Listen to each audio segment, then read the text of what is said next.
నేర్పించు దేవునికి మహిమ కలుగునుగాక. ప్రియ స్నేహితులందరికీ దివ్య వాక్యోదయం.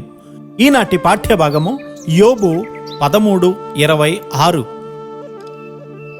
నీవు నాకు కఠినమైన శిక్ష విధించి ఉన్నావు, నా బాల్యకాలపు పాపములను నాకు స్వాస్థ్యముగా నీవు విధించి ఉన్నావు.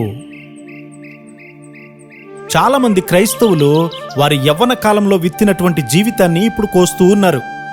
నీవు చెడ్డ జీవితాన్ని జీవించి ఇతరుల శీలాలను నాశనం చేశావు. నీవు అంధకారంలో తడవలాడుతూ ఉన్నావు.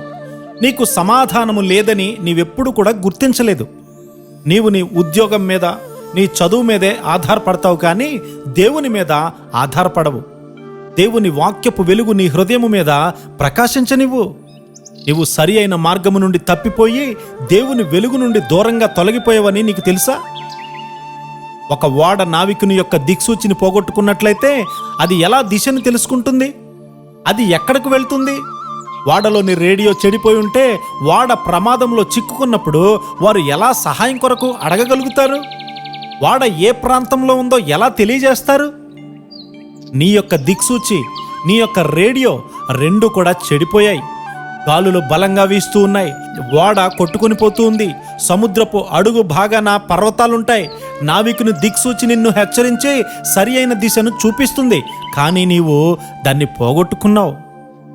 దేవుడు మంచి మనస్సాక్షి అనే దిక్సూచి నీకు ఇచ్చాడు, కానీ అది పాడైపోయింది. అకస్మాత్తుగా అది ఢీకొనవచ్చు. అక్కడ నీవేం చేస్తావు?